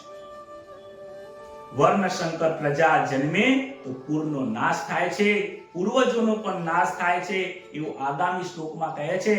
શંકરો નરકાયૈવ કુલગ્રાનામ કુલસ્ય ચ. 42 નંબરનો શ્લોક છે પહેલા અધ્યાયનો. પતંતિ પિતરો યેષામ લુપ્ત પિંડોદક ક્રિયા. કહે છે કે વર્ણશંકર કુળ ધાતીઓ અને કુળને નરકમાં લઈ જનારા હોય છે. શ્રાદ્ધ અને તર્પણ પણ પિતૃઓના જો કરવામાં આવે તો પિતૃઓ તો પણ એ નરકમાં જ રહે છે, એમનો કોઈ મોક્ષ થતો નથી, એની એ જગ્યાઓ પર રહે છે. તમે વિચાર કરજો, તમે સમાજમાં લગ્ન કર્યા હશે ને, તો એકબીજાને તમે ઓળખતા હશો, સમાજથી તમે કનેક્ટેડ રહેશો. અને જ્યારે બીજા કોઈ અલગ સમાજમાંથી વ્યક્તિ તમારા ઘરમાં આવે છે કે થોડો ડિસ્ટન્સ થઈ જાય છે. એટલે એ પ્રજા ક્યારેક તમારા જે પૂર્વજો છે એની સાથે એમને કોઈ પ્રેમ નથી થતો, એનાથી બંધાતા નથી. એટલે ક્યારેક એવું થતું હોય છે કે એ લોકો જ્યારે ઘરમાં કોઈનું મૃત્યુ થઈ જાય, ત્યાં જ્યારે શ્રાદ્ધ વિધિ કરવાની હોય, એમની પછી લાગણીઓથી બંધાયેલા નથી હોતા. એટલા માટે એ જગ્યા ઉપર એ શ્રાદ્ધ બરાબર ન થવાના કારણે એ પિતૃઓ નરકમાં પણ ક્યારેક જતા હશે. આવું આ અર્જુનના મનની અંદર સંદેહ થાય છે. કહે છે કે ખોટા સંસ્કાર જીવનને બગાડી નાખે છે. આ જીવાત્માને આવા જો કોઈ ખોટા સંસ્કાર આપી દે, આ જીવાત્મા દેખે આમાં વર્ણશંકર માંથી આપણે શું શીખવાનું? આ તો મેં તમને જે સમજાવ્યું સમાજની દ્રષ્ટિએ સમજાવ્યું, પરંતુ આપણે દેહ ઉપર લેવું ને તો દેહની અંદર પણ વર્ણશંકર થઈ જાય છે. મન જ્યારે કોઈ ખોટા માર્ગની સાથે ચાલે, જ્યારે આપણી આ મનની સ્થૂળતા, ચિત્તની સ્થૂળતા સમાજના વ્યવહારની અંદર આ પોતાના આત્મદેહને છોડીને આ માયાની અંદર વર્ગી જાય ને તો એ વર્ણશંકર કહેવાય છે. કારણ કે સમજજો, કારણ કે જે અંદર જે ચૈતન્ય છે એ જ આપણો ધણી છે. તું એનો જ પુત્ર છે, તું એ તારું જ કુટુંબ છે, તું એ તારો પિતા છે. આપણા પિતા કોણ છે? પરમાત્મા છે. પરમાત્માને પિતા ન માનતા આપણે જ્યારે બીજાના થઈ ગયા, હું તારો ધણી છું ભાઈ, હું તારો છું, તું મારી છે, આ માયાની અંદર જે બંધાય છે પછી વર્ણશંકર જીવાત્મા કહેવાય છે. જ્યાં સુધી જીવાત્મા સંસારના માયામાં છે ત્યાં સુધી વર્ણશંકર જીવાત્મા છે, સમજજો.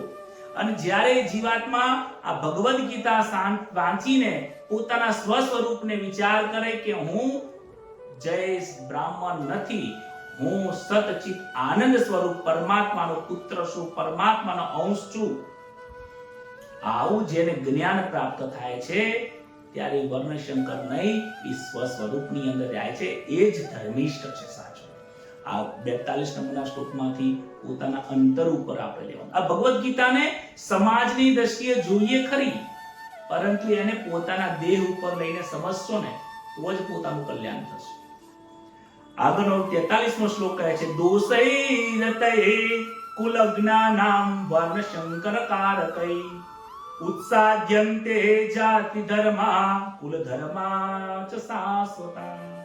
આવા વર્ણશંકર પેદા થવાથી, આના દોષોથી કુળ ધાતીઓના સદાથી ચાલતા આવનારા કુળ ધર્મો અને જાતિ ધર્મ નાશ પામે છે. અહીંયા અનેક લોકોની ખુવારી થઈ જશે. સ્ત્રીઓ ખોટા ધર્મમાં જશે, બીજા ધર્મની અંદર જશે, કુલ એનું આચરણ બગડી જશે, સ્ત્રીઓ દૂષિત થઈ જશે. મારો આ દેશ, આ ધર્મ વર્ણ વ્યવસ્થાથી વિખરાઈ જશે, કુલ ધર્મથી વિખરાઈ જશે, જાતિ ધર્મ નાશ પામી જશે. આજે જુઓ, પોતાની જાતિ છોડીને બીજા જાતિઓમાં જાય છે, જાતિઓથી ભ્રષ્ટ થઈ જાય છે. તો આવું બધું થશે તો દેશને નુકસાન કરતા બની જશે. એટલે જ આમાંથી આપણે એવું શીખવાનું છે કે સારા જો નિયમો તૂટી જશે, આ જીવાત્માને સારા નિયમો આપવાના છે. સવારમાં ઉઠીને ભગવાનનું ભજન કરો, મંત્રનો જાપ કરો, વિષ્ણુ સહસ્ત્રનો પાઠ કરો, ધર્મના માર્ગે ઉપર લઈ જાઓ.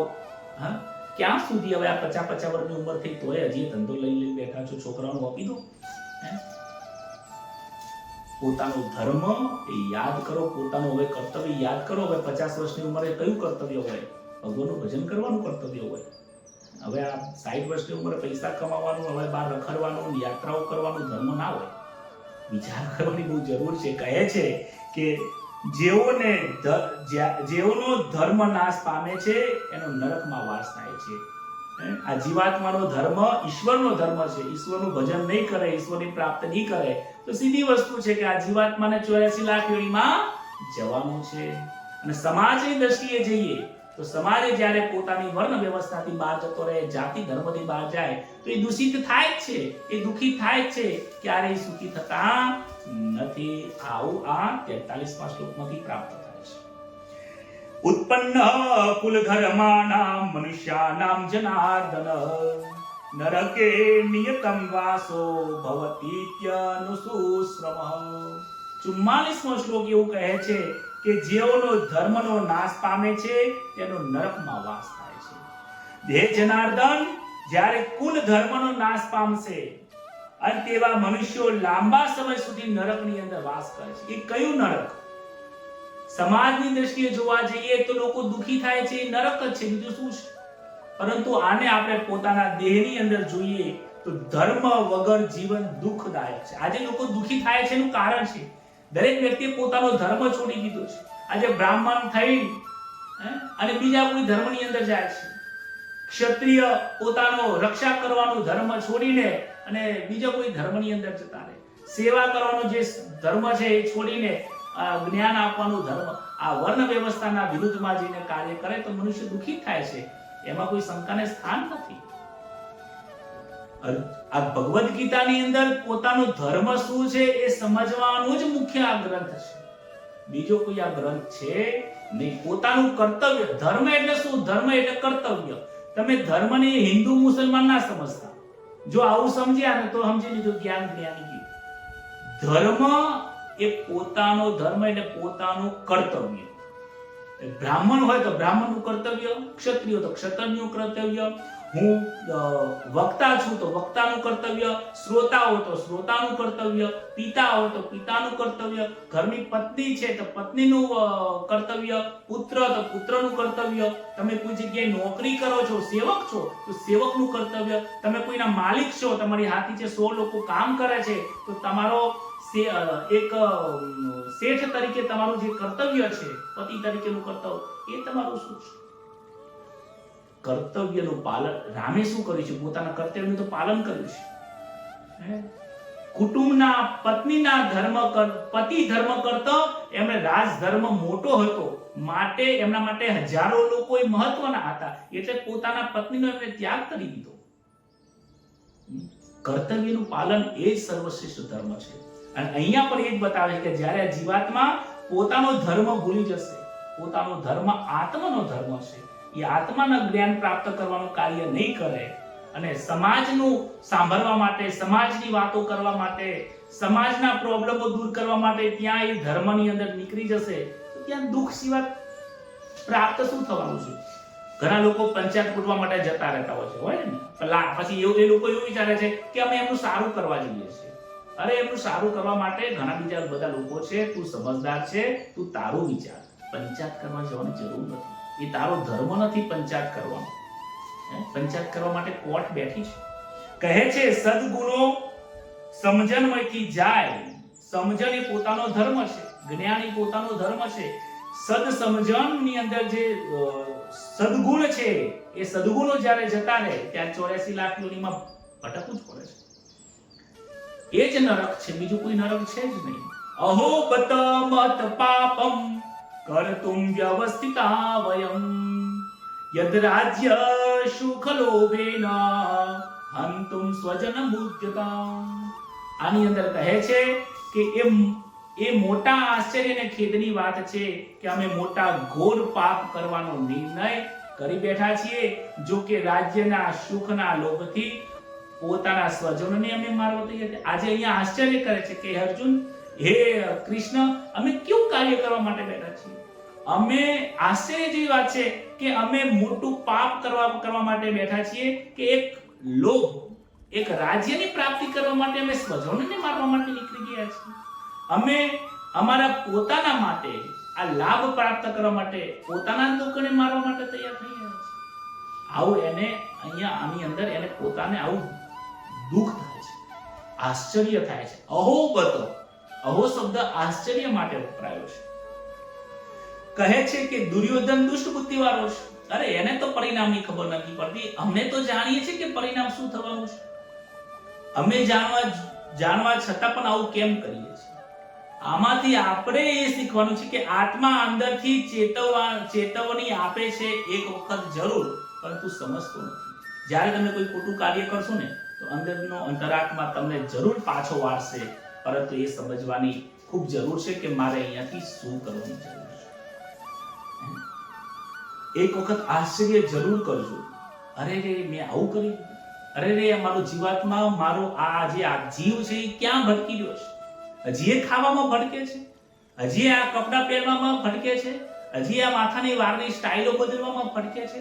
હજુ પણ આટલી ઉંમર થઈ ગઈ, હજુ પણ મારે આ ધંધામાં, પત્નીમાં, કુટુંબના, પરિવારમાં, હવે તો મારે મૃત્યુનો સમય આવવાની તૈયારી. મને ક્યારે આવશે, કાલ આવશે એ ખબર છે આપણને?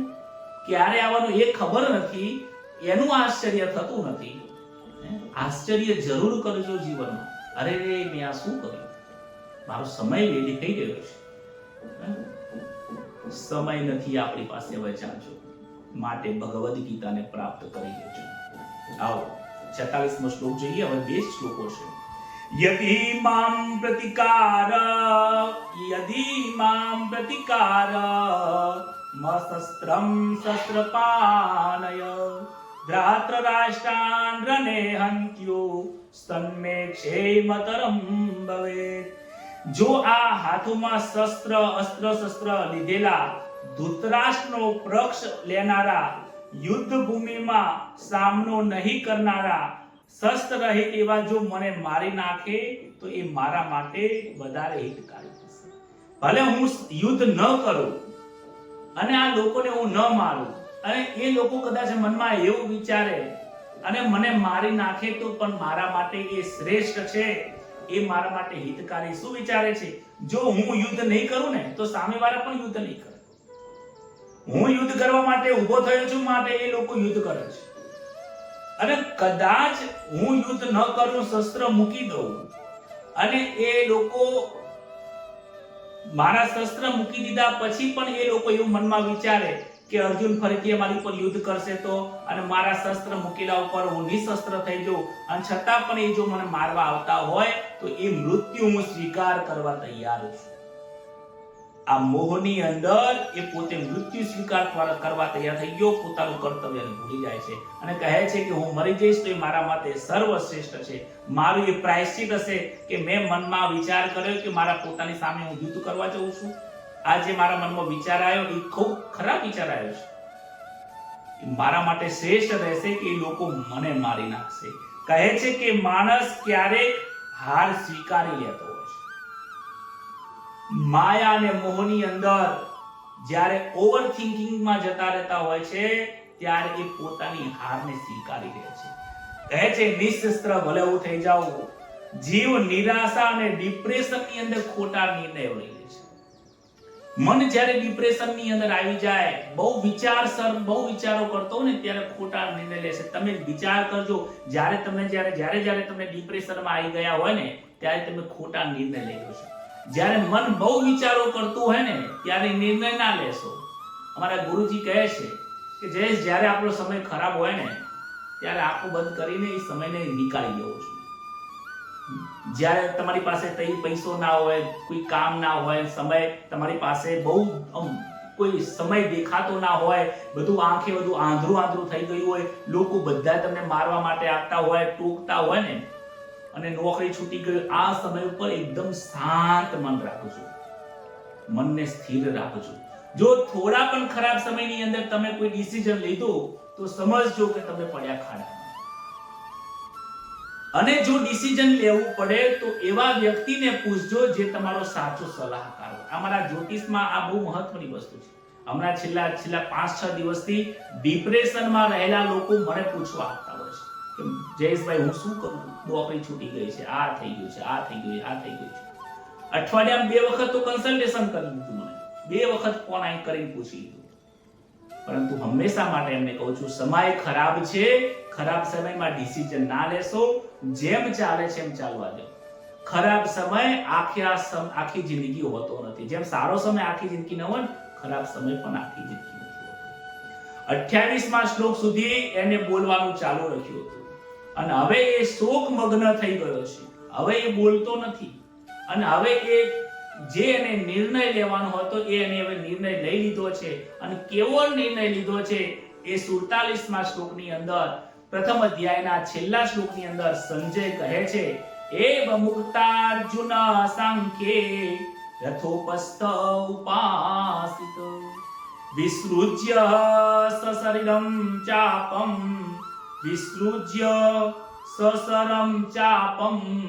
શોક સંવિગ્ન માનસ.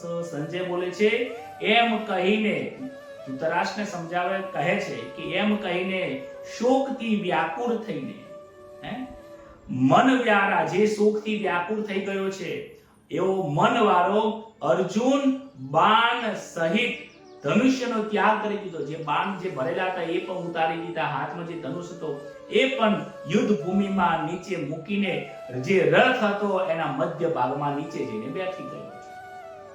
રથના મધ્ય ભાગમાં ત્યાં નીચે રણ સંગ્રામમાં જઈને બેસી ગયો છે. યુદ્ધ કરવું બધા અનર્થોનું મૂળ છે, આવું વિચારે છે.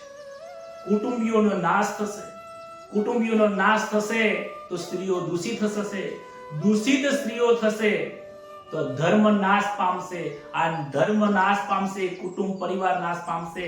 એના કરતા બેટર છે, એના કરતા વધારે સારું છે કે હું જ યુદ્ધ ન કરું, અને યુદ્ધ ન કરીને એ લોકો જો મને મારી નાખે તો વધારે સર્વશ્રેષ્ઠ છે. પરંતુ મારા થકી કોઈનું અહિત થાય એવું મારે કરવું નથી. આવો એ પોતાની જાતે આવો નિર્ણય લઈને એ શું કરે છે, અંતે મોહની અંદર વશ થવાના કારણે મોહરૂપી વસ્ત્રો એ ધારણ કરીને, અજ્ઞાન રૂપી વસ્ત્ર ધારણ કરીને કર્તવ્ય રૂપી જે બાણ છે એને સાઈડમાં મૂકી દીધા છે. જુઓ દેખાય છે ને, એનું ક્ષત્રિય હતો, ક્ષત્રિયનું શું કર્તવ્ય છે? યુદ્ધ કરવું. યુદ્ધ કરવાના જે બાણ અને જે ધનુષ છે એ નીચે મૂકી દીધા છે. એની ક્રિયાઓમાં જ એનો મનોભાવ દેખાય છે. એને ધનુષને પકડીને કેમ નીચે ના બેઠો? ધનુષ પકડીને નીચે કેમ ના બેઠો? ધનુષ એને નીચે મૂકી દીધું છે. એનાથી સાબિત થાય છે એ પોતાના ક્ષત્રિય ધર્મનો એનું જે કર્તવ્ય છે એને સાઈડમાં મૂકી દીધું છે, પોતાનો ધર્મ સાઈડમાં મૂકી દીધો. અને કયો ધર્મ પકડી લીધો? માયાનો, મોહનો, અજ્ઞાનના એ વસ્ત્રો પહેરીને એ નીચે બેસી જાય છે અને વિષાદ મગ્ન, દુઃખ, વિષાદનો મતલબ થાય છે દુઃખ, શોકથી એ નીચે બેસી જાય છે. ઓમ તત્સત ઇતિ શ્રીમદ ભગવદ ગીતા સુપનિષુત્સુ બ્રહ્મ વિદ્યાયામ યોગ શાસ્ત્રે શ્રી કૃષ્ણ અર્જુન સંવાદે અર્જુન વિષાદ નામ પ્રથમોધ્યાય. બોલો શ્રી કૃષ્ણ કનૈયા લાલ કી જય. આજે શબ્દ વાપરેલો છે ઓમ તત્સદ ઇતિ શ્રીમદ ભગવદ ગીતાયામ બ્રહ્મશાસ્ત્રે યોગશાસ્ત્રે શ્રી કૃષ્ણ સંવાદે. આ દરેક અધ્યાયની અંદર પાછળ આવશે. આપણે આજે એનો અર્થ સમજી લઈએ, પછી દર વર્ષે દર અધ્યાયની પાછળ આપણે એનો અર્થ નહીં સમજીએ. ઓમ તત્સત, વ્યાસ મુનિએ આ તત અને સત શબ્દ વાપર્યો છે. તત્સતનો મતલબ થાય છે કે કહે છે કે ઓમ, એ ઓમના ઉચ્ચારણની અંદર આખું બ્રહ્માંડ રહેલું છે. પરમાત્માનો કોઈ સિમ્બોલ હોય ને તો એ ઓમ છે. ઓમની અંદર 3 લાઈન છે, એ ત્રણ કરેલા છે ને, 3 થી એ સાબિત થાય છે બ્રહ્મા, વિષ્ણુ, મહેશ, સત્વગુણ, રજોગુણ, તમોગુણ. અને ગોળ રાઉન્ડ જે તમને દેખાય છે એ રાઉન્ડ જે સાઈડમાં કરેલું છે મન, બુદ્ધિ, ચિત્ત, અહંકારનું ચિત્ર એ લાંબુ કરેલું છે. એ મન, બુદ્ધિ, ચિત્ત, અહંકાર એ છે. અને ઉપર જે રાઉન્ડ જે કરેલો છે એ શક્તિ સ્વરૂપ, એ માયાનું બીજ છે. અને એના અંદર જે ડોટ કરે છે, ગોળ કરેલું છે, એ શૂન્યનો અર્થ થાય છે પરમાત્મા. પરમાત્મા શૂન્ય વકાર છે, જોઈ શકાતા નથી. એ આત્મ સ્વરૂપ પરમાત્માનું ચિત્ર છે. એ આખા સનાતન ધર્મનું જે ચિત્ર છે એની અંદર દેખાય છે. તત એટલે તે, સત એટલે સત્ય છે. જે આની અંદર જે દેખાય છે એ બધું જ પરમાત્માની અંદર પ્રાપ્ત થઈ જાય છે. વેદ વ્યાસજીએ ઓમના તાત્પર્યનું કહે છે કે તત્નું ઉચ્ચારણ કર્યું છે. તત્ના ઉચ્ચારણથી અંગભૂતના દોષો દૂર થાય છે. સતના ઉચ્ચારણથી અવિનાશી ફળ પ્રાપ્ત કરવા વાળી છે. અને ઇતિ લખેલું નથી પણ અંદર જોડાયેલું છે, તત સિદ્ધિતિ, બરાબર. એનો ઇતિ એટલે બસ આટલું જ, હવે મારે બીજું કંઈ જાણવું નથી. પરમાત્માને જાણવું એ જ મુખ્ય લક્ષ્ય છે, એના પછી બીજું કંઈ જાણવાનું રહેતું નથી. એટલા માટે ઇતિ શબ્દ વાપર્યો છે. શ્રીમદ ભગવત, શ્રીમદનો મતલબ થાય છે શ્રીમદ ભાગવત ગીતા, ભગવદ ગીતા. એટલે આ ભગવદ ગીતા ભગવાનના મુખમાંથી નીકળેલી છે. એમના મુખમાંથી આ અમૃત ઝરેલું છે, અમૃત પ્રાપ્ત આપણને થાય છે. એટલે શ્રીમદ એટલા વપરાય છે.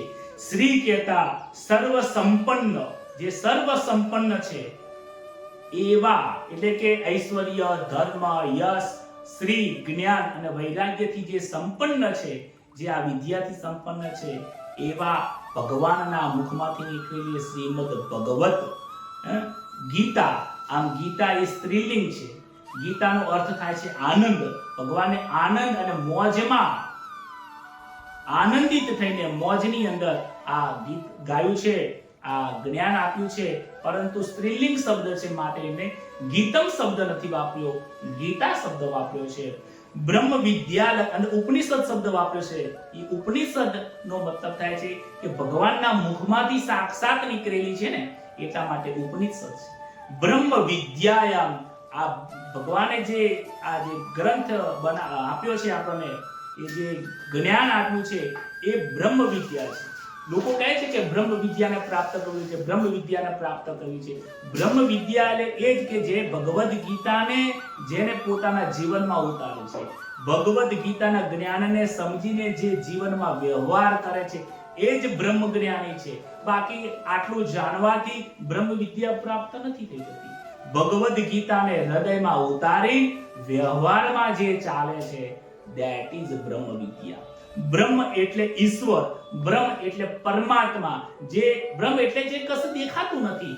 જેમ તમને દેખાય છે કે આ મોબાઈલ છે, આ માણસ છે, મમ્મી પપ્પા, કુટુંબ, પરિવાર, પૈસો ટકો દેખાય છે. આ જે આનાથી જે પર વસ્તુ છે, આ પડદાની બહાર જે પરમાત્મા શક્તિ છે, આ સંસાર જેના વડે ચાલી રહ્યું છે, એ જે શક્તિ છે, એ જ બ્રહ્મ જ્ઞાન છે, એ જ બ્રહ્મ વિદ્યા. આમાંથી આપણને પ્રાપ્ત થાય છે. યોગ શાસ્ત્રે અર્જુન જીવાત્મા છે, પરમાત્મા શ્રી કૃષ્ણ એ પરમાત્મા છે. આ જીવ અને શિવનું જે વચ્ચે સંવાદ ચાલી રહ્યો છે, પોતે પોતાના અંતરાત્માની સાથે જે વાત કરી રહ્યો છે, જે સંવાદ થઈ રહ્યો છે, એ સંવાદ યોગ એટલે મિલન, જીવ અને શિવનું મિલન, મન અને આત્માનું મિલન, એટલે એ યોગ થાય છે, બંધાય છે ત્યાં. એટલા માટે યોગ શાસ્ત્ર કહ્યું છે અહીંયા. આની અંદર કર્મ યોગ, ભક્તિ યોગ, જ્ઞાન યોગ, વૈરાગ્ય યોગ, અનેક પ્રકારના યોગનું અહીંયા વર્ણન કરેલું છે. એટલા માટે યોગનું શાસ્ત્ર કહ્યું છે. શ્રી કૃષ્ણ અને અર્જુનનો સંવાદ રહેલો છે, અને એ સંવાદમાં જે પહેલો અધ્યાય છે એમાં શું થાય છે તો અર્જુનને વિષાદ થાય છે, અર્જુનને મોહ થાય છે. મોહના જેને પડદા પહેર્યા છે, મોહના જેને વસ્ત્ર ધારણ કર્યા છે, મોહના જેને રમકડાની અંદર જે રમી રહ્યો છે, એ મોહના જે રમે છે એને શું થાય છે? વિષાદ થાય છે. મૃત્યુની પહેલા આપણને શું થાય છે? દુઃખ થાય છે. સંસાર કશું જ નથી. તમે ઘરના લોકોને પૂછજો જરા, જે તમારાથી ઉંમરના મોટા હોય ને, જે 50, 60, 70 વર્ષે, હવે એમ લાગે કે હવે અમને બહુ નજીકમાં આવી રહ્યું છે, ને જે પૂછજો કે ભાઈ તમને કેવું લાગ્યું? મુકેશ અંબાણી જેવા મોટા ધુરંધર રૂપિયાવાળા માણસો હોય, કે લતા મંગેશકર હોય, કે ગમે તેવા મોટા લોકો હોય, એમના મૃત્યુના સમય જઈને તમે જઈને પૂછો કે ભાઈ તમને આ દુનિયામાં કેવું લાગ્યું? ત્યારે એક જ વાક્ય કરશે કે આ સંસારમાં કાંઈ નથી. અને મહાન સંતોને જેને પૂછશો ને, કહેશે આ સંસારમાં આનંદ આનંદ ને આનંદ છે. આટલો જ ફરક છે. જેને બ્રહ્મ વિદ્યા પ્રાપ્ત કરી છે એ આનંદની પ્રાપ્તિ કરે છે. જે સંસારની વિદ્યા પ્રાપ્ત કરે છે એને આ સંસારમાં કોઈ સાર દેખાતો નથી. આ જ વાત સાથે, આ જ ભગવદ ગીતાની સાથે આજનો પ્રથમ જે અધ્યાય છે, એ પ્રથમ અધ્યાયને ભગવાન શ્રી કૃષ્ણના આપણે ચરણમાં મૂકીએ અને પ્રાર્થના કરીએ કે અમારા જીવનનો પણ જે વિષાદ છે એ દૂર થાય અને આપણને ભગવદ પ્રાપ્તિ થાય. એવી ભગવાન સૌને અને આપ સૌને પણ આ ભગવદ ગીતાનું જ્ઞાન પ્રાપ્ત થાય અને જીવનમાં તમે ઉતારી શકો એવી શક્તિ મળે અને ભગવાન શ્રી કૃષ્ણના દર્શન થાય. એવા દાસ જયેશના ખૂબ ખૂબ શુભકામનાઓ સાથે આજની આપણી કથાને ભગવાનને સમર્પિત કરીએ છીએ. બોલો શ્રી કૃષ્ણ કનૈયા લાલ કી જય. આવો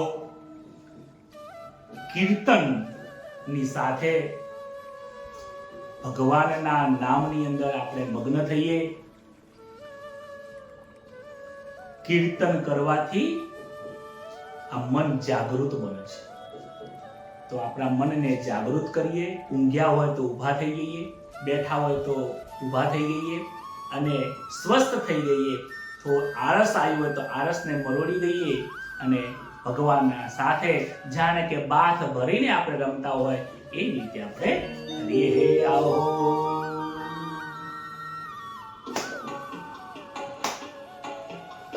હરે રામ રામ રામ હરે હરે, હરે કૃષ્ણ કૃષ્ણ કૃષ્ણ હરે રામ હરે રામ રામ રામ હરે હરે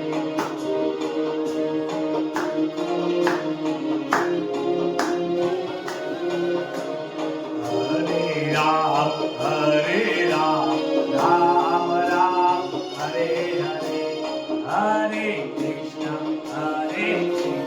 Krishna Krishna, Hare Hare.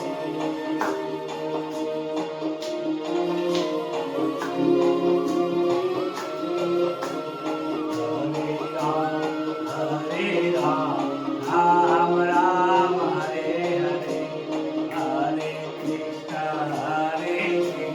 Krishna Krishna, Hare Hare. બોલો તમારે બધાને બોલવાનું છે હો. હરે રામ રામ રામ હરે હરે, હરે કૃષ્ણ કૃષ્ણ કૃષ્ણ હરે હરે,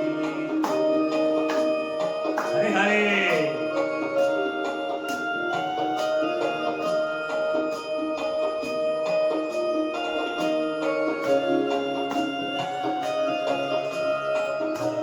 Ram, Ram Ram, Hare Hare, Hare Krishna, Krishna Krishna, Hare Hare.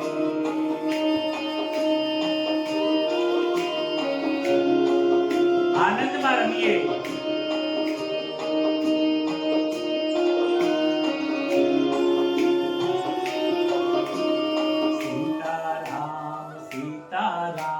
Sitaram जय सीताराम, कृष्ण कन्हैया लाल की जय, रामचंद्र भगवान की जय, द्वारिकाधीश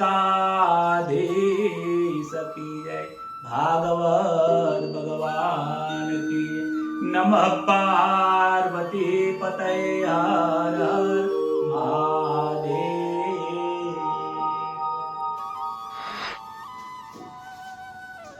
સૌ સંતોને જય શ્રી કૃષ્ણ, સૌ સજ્જનોને રામ રામ, જય શ્રી કૃષ્ણ. ખૂબ આનંદ આવી ગયો આજનો કીર્તન કરીને. આશા રાખું છું તમને પણ ખૂબ આનંદ આવ્યો હશે અને ખૂબ જ્ઞાન પ્રાપ્ત કરો, ખૂબ ભગવાનની ભક્તિ કરો, પોતાના જીવનને સફળ બનાવીએ. અને હા, તમને કેવું લાગ્યું એ આ વિડીયોના નીચે જ તમારો આ કથા સાંભળ્યા પછી હવે આપણે ગ્રુપ ખોલીશું નહીં, પરંતુ તમને જે અનુભવ થયો આ કથા સાંભળ્યાથી, કેવો આનંદ થયો એ અહીંયા કોમેન્ટમાં જરૂર તમે લખી દેજો. એ વાત સાથે શુભરાત્રી, જય શ્રી કૃષ્ણ.